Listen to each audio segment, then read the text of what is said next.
Yes, sir. I've been top.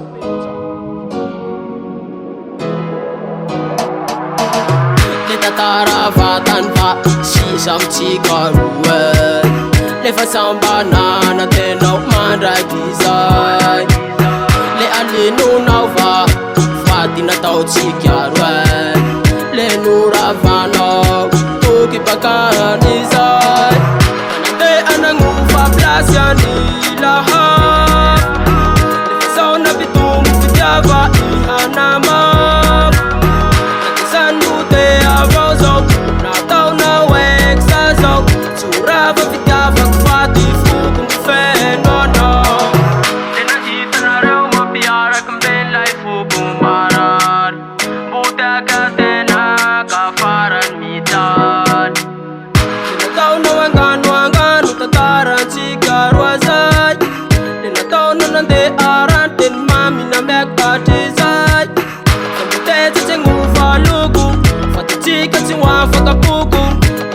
Gunda si uai fati fuku tenam chali fanai Afikia vakuchi ura fata fundi Pwaga na mati tan Fai anangu faa fakasa Unguteka zame ama Linatau na wanganu tataran chikarwa zai Linatau na nande aran ten mami na mek atizai Fambuteza chengu faluku Fati chika chiwa fakapuku Yafia gunda si uai fati fuku tenam chali fanai Lena ita na reo mapiara kumbelai fuku paran Buda katena kafaran nitan Lena ita na reo mapiara kumbelai fuku paran Buda katena kafaran nitan Anande anangu fa plasyani lahap Sauna bitung fitiava ihanama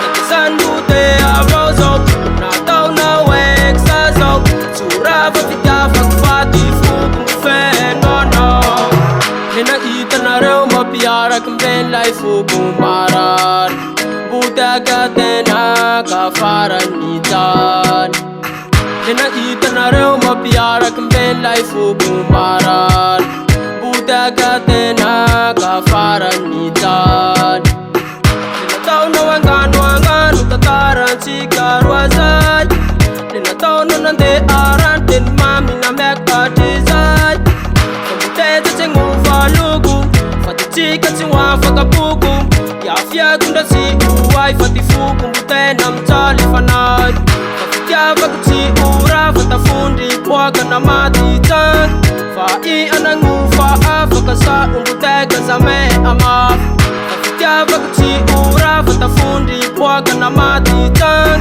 Fai anangu faa fakasa unguteka zame ama Lena ita na reo mapiara kumbelai fuku paran Buda katena kafaran nitan Lena ita na reo mapiara kumbelai fuku paran Buda katena kafaran nitan